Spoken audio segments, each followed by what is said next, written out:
ಅಡುಗೆ ಅನಿಲ ಸರಬರಾಜಿನಲ್ಲಿ ವ್ಯತ್ಯಯವಿಲ್ಲ, ಆತಂಕ ಬೇಡ. ಚಿಕ್ಕೋಡಿ ಮನೆಬಳಕೆಯ ಅಡುಗೆ ಅನಿಲ ಪೂರೈಕೆಯಲ್ಲಿ ಯಾವುದೇ ಕೊರತೆ ಇಲ್ಲ, ಸಾರ್ವಜನಿಕರು ಯಾವುದೇ ರೀತಿಯ ಆತಂಕಕ್ಕೆ ಒಳಗಾಗಬಾರದು ಎಂದು ಚಿಕ್ಕೋಡಿ ಉಪ ವಿಭಾಗಾಧಿಕಾರಿ ಸುಭಾಷ್ ಸಂಪಂಗಾವೆ ಹೇಳಿದರು. ಚಿಕ್ಕೋಡಿ ತಾಲೂಕು ದಂಡಾಧಿಕಾರಿಗಳ ಕಚೇರಿ ಸಭಾಂಗಣದಲ್ಲಿ ಸಂಬಂಧಪಟ್ಟ ಅಧಿಕಾರಿಗಳಿಗೆ ಜೊತೆ ಸಭೆ ನಡೆಸಿ ಪ್ರಸ್ತುತ ಗ್ಯಾಸ್ ಸಿಲಿಂಡರ್ ಪೂರೈಕೆ ಮತ್ತು ವಿತರಣೆಯಲ್ಲಿ ಉಂಟಾಗಿರುವ ಅಥವಾ ಉಂಟಾಗಬಹುದಾದ ಪರಿಸ್ಥಿತಿ ಕುರಿತು ಚರ್ಚಿಸಿ ಇತ್ತೀಚಿನ ದಿನಗಳಲ್ಲಿ ಸಾರ್ವಜನಿಕರು ಆತಂಕದಿಂದ ಅತಿಯಾಗಿ ಗ್ಯಾಸ್ ಬುಕಿಂಗ್ ಮಾಡುತ್ತಿರುವುದು, ಒಟಿಪಿ ಸಮಸ್ಯೆ ಬರುತ್ತಿದೆ. ಇದರಿಂದಾಗಿ ಸರ್ವರ್ ವ್ಯವಸ್ಥೆಯ ಮೇಲೆ ಒತ್ತಡ ಉಂಟಾಗುತ್ತದೆ. ನಮ್ಮ ವ್ಯಾಪ್ತಿಯಲ್ಲಿ 7 ಏಜೆನ್ಸಿಗಳು ಕಾರ್ಯನಿರ್ವಹಿಸುತ್ತಿದ್ದು ದಾಸ್ತಾನು ಲಭ್ಯವಿದೆ. ಕಮರ್ಷಿಯಲ್ ಸಿಲಿಂಡರ್ ಪೂರೈಕೆಯಲ್ಲಿ ವ್ಯತ್ಯಯವಾಗಬಹುದು, ಆದರೆ ಗೃಹ ಉಪಯೋಗಿ ಸಿಲಿಂಡರ್ ಪೂರೈಕೆಯಲ್ಲಿ ಯಾವುದೇ ವ್ಯತ್ಯಯವಾಗಿರುವುದಿಲ್ಲ. ಗೃಹ ಉಪಯೋಗಿ ಅಡುಗೆ ಅನಿಲ ಸಿಲಿಂಡರ್ ಅನ್ನು ಬುಕ್ ಮಾಡಿದ 25 ದಿನಗಳ ಒಳಗೆ ವಿತರಣೆ ಮಾಡಲಾಗುವುದು ಎಂದರು. ಅದೇ ರೀತಿ ಅನಧಿಕೃತ ಯಾವುದೇ ಗ್ಯಾಸ್ ಕಂಪನಿಗಳು ಅಥವಾ ಏಜೆನ್ಸಿಗಳು ಗ್ಯಾಸ್ ಸಿಲಿಂಡರ್ಗಳನ್ನು ಸಂಗ್ರಹ ಮಾಡಿ ಕೃತಕ ಅಭಾವ ಸೃಷ್ಟಿ ಮಾಡಬಾರದು. ಹೋಟೆಲ್ಗಳಿಗೆ ಯಾವುದೇ ಡೊಮೆಸ್ಟಿಕ್ ಗ್ಯಾಸ್ ಸಿಲಿಂಡರ್ಗಳನ್ನು ನೀಡಬಾರದು. ಸಾರ್ವಜನಿಕರಲ್ಲಿ ಗ್ಯಾಸ್ ಕಡಿಮೆ ಬಗ್ಗೆ ಭಯ ಉಂಟಾಗದಂತೆ ನೋಡಿಕೊಳ್ಳುವುದು. ಹೊರಗಡೆ ಏಜೆಂಟರ್ ಅಡುಗೆ ಅನಿಲ ಸಿಲಿಂಡರ್ಗಳನ್ನು ಅನಧಿಕೃತವಾಗಿ ಶೇಖರಣೆ ಮಾಡಿ ಹೆಚ್ಚಿನ ಬೆಲೆಗೆ ಮಾರಾಟ ಮಾಡುತ್ತಿರುವುದು ವರದಿ ಆಗಿವೆ. ಆದ್ದರಿಂದ ಸಂಬಂಧಿಸಿದಂತೆ ಕ್ರಮ ಕೈಗೊಳ್ಳಲಾಗುವುದು. ಗ್ರಾಮೀಣ ಭಾಗಕ್ಕೆ 45 ದಿನಕ್ಕೆ ಗ್ಯಾಸ್ ಸಿಲಿಂಡರ್ ಕೊಡಲು ಮತ್ತು ನಗರ ಪ್ರದೇಶಗಳಿಗೆ 25 ದಿನಗಳ ಬಳಿಕ ಬುಕ್ ಮಾಡಲು ಅವಕಾಶ ಇದೆ ಮತ್ತು ಶಾಲೆಗಳು, ಆಸ್ಪತ್ರೆಗಳು ಹಾಗೂ ಇಂದಿರಾ ಕ್ಯಾಂಟೀನ್ಗಳಿಗೆ ಸಿಲಿಂಡರ್ ಪೂರೈಕೆ ಯಾವುದೇ ವ್ಯತ್ಯಯ ಆಗಬಾರದು ಎಂದು ಸೂಚಿಸಿದರು.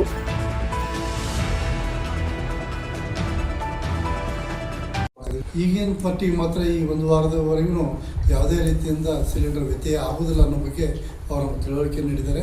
ಅದರಂತೆ ಏನಿದೆ, ನಾವು ಈಗ ಕಮರ್ಷಿಯಲ್ ಅಡುಗೆ ಅನಿಲದ ಏನಿದೆ ಮನೆ ಮನೆಗೆ ಕೊಡ್ತಕ್ಕಂಥ ಸಿಲಿಂಡರ್ಗಳಲ್ಲಿ ಯಾವುದೇ ಸಮಸ್ಯೆ ಇಲ್ಲ.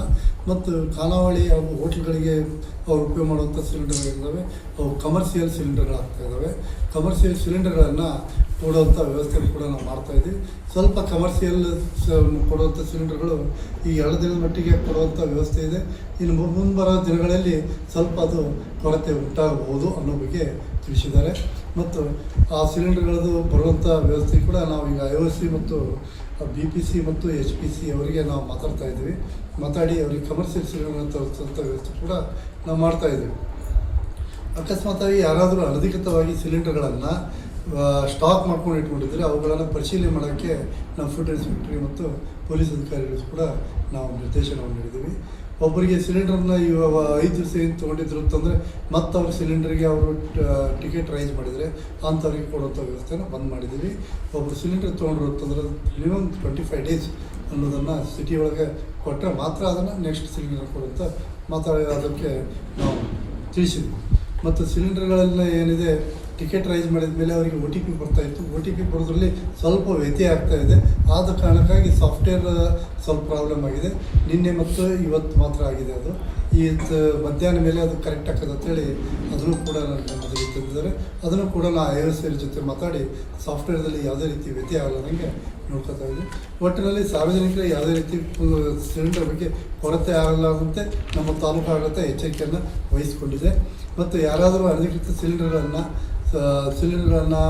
ರೀಫೀಲಿಂಗ್ ಮಾಡೋದಾಗಲಿ ಅಥವಾ ಸ್ಟಾಕ್ ಮಾಡ್ಕೊಳ್ಳೋದಾಗಲಿ ಅಂಥವುಗಳು ಯಾವಾಗ ಕಂಡು ಬಂದರೆ ಅಂಥವ್ರ ವಿರುದ್ಧ ನಾವು ಕ್ರಮವನ್ನು ಜರುಗಿಸ್ತೀವಿ. ಕಾನೂನು ರೀತ್ಯ ಅವ್ರ ಮೇಲೆ ಕ್ರಿಮಿನಲ್ ಕ್ರಮವನ್ನು ವಹಿಸಿ ಅವರಿಗೆ ಅವುಗಳನ್ನು ಬಂದ್ ಮಾಡುವಂಥ ಕೂಡ ನಾವು ಮಾಡ್ತಾಯಿದ್ವಿ.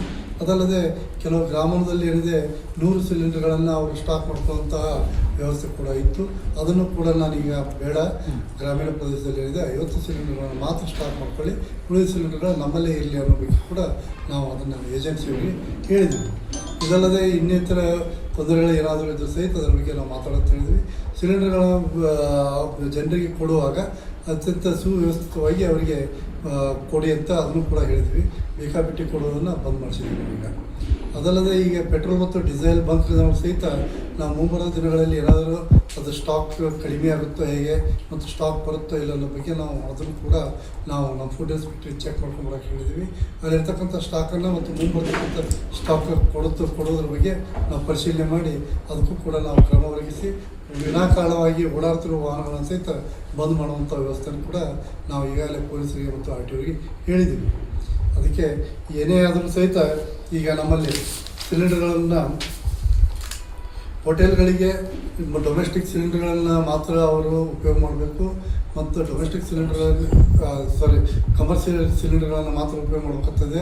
ಕಮರ್ಷಿಯಲ್ ಸಿಲಿಂಡರ್ಗಳನ್ನು ಮಾತ್ರ ಅವ್ರು ಉಪಯೋಗ ಮಾಡಬೇಕು. ಅದನ್ನು ಬಿಟ್ಟು ಡೊಮೆಸ್ಟಿಕ್ ಸಿಲಿಂಡರ್ ಉಪಯೋಗ ಮಾಡ್ತಾಯಿದ್ರೆ ಅದ್ರ ಬಗ್ಗೆ ಕ್ರಮ ವಹಿಸುವಂತೆ ನಾವು ಅದನ್ನು ತಿಳಿಸಿದ್ದೀವಿ. ಮತ್ತು ಸಾರ್ವಜನಿಕರಲ್ಲಿ ಏನೈತಿ ಯಾವುದೇ ರೀತಿಯಿಂದ ಈ ಗ್ಯಾಸ್ ಸಿಲಿಂಡರ್ ಬಗ್ಗೆ ಪ್ಯಾನಿಕ್ ಆಗಲಾರ್ದಂಗೆ ನೋಡ್ಕೊಳ್ಳೋಂಥ ವ್ಯವಸ್ಥೆ ಕೂಡ ಮಾಡಿದ್ದೀವಿ. ಮತ್ತು ಎಮರ್ಜೆನ್ಸಿ ಏನಾದರೂ ಇದ್ದರೆ ನಮ್ಮ ಪೊಲೀಸ್ ಡಿಪಾರ್ಟ್ಮೆಂಟಿಗೆ ಆಯಿತು ಮತ್ತು ನಮಗಾಯಿತು ಅದನ್ನು ತಿಳುವಳಿಕೆ ನೀಡಲು ಮತ್ತು ನಾವು ಫೋನ್ ನಂಬರ್ಗಳನ್ನು ಸಹಿತ ಕೊಟ್ಟಿದ್ದೀವಿ. ಮತ್ತು ಇಂಥ ಈ ಸ್ಥಿತಿಯಲ್ಲಿ ಇನ್ನೊಂದು ವಾರ ಬಿಟ್ಟು ನಾವು ತುರ್ತು ಫೋನ್ ಸಂದೇಶದ ಒಂದು ನಮ್ಮ ಆಫೀಸಿನ ನಂಬರನ್ನು ಕೊಡ್ತಾಯಿದ್ದೀವಿ. ದೂರುಗಳನ್ನು ದಾಖಲು ಮಾಡಿಕೊಂಡು ಯಾವ ಏರಿಯಾದಲ್ಲಿ ಸಿಲಿಂಡರ್ಗಳನ್ನು ಕೊಡ್ತಾ ಇಲ್ಲ ಅನ್ನೋ ಬಗ್ಗೆ ಪರಿಶೀಲನೆ ಮಾಡಿ ಅಲ್ಲಿ ಜನರಿಗೆ ಸಿಲಿಂಡರ್ ಕೊಡುವಂಥ ವ್ಯವಸ್ಥೆ ಮುಂಜಾಗ್ರತಾ ಕ್ರಮವನ್ನು ಸಹಿತ ನಾವು ವಹಿಸ್ಕೊಂಡಿದ್ದೀವಿ ಅಂತ ತಮಗೆಲ್ಲ ಹೇಳ್ತಾ ಇದ್ದೀವಿ. ಅದಲ್ಲದೆ ಈಗ ನಮ್ಮ ಬಿಸಿ ಊಟದ ಸಲುವಾಗಿ ಶಾಲೆಗಳಿಗೆ ಮತ್ತು ಆಸ್ಪತ್ರೆಗಳಿಗೆ ಹಾಗೂ ಇತರೆ ನಮ್ಮ ಇಂದಿರಾ ಕ್ಯಾಂಟೀನ್ಗಳಿಗೆ ಇವತ್ತುಗಳಿಗೆ ಏನಿದೆ ಸಿಲಿಂಡರ್ ಯಾವುದೇ ದೃಷ್ಟಿಯಿಂದಲೂ ಕೊರತೆ ಇಲ್ಲ ಡಿಸಿಒ ಕಡೆ ಹೋಗೋದು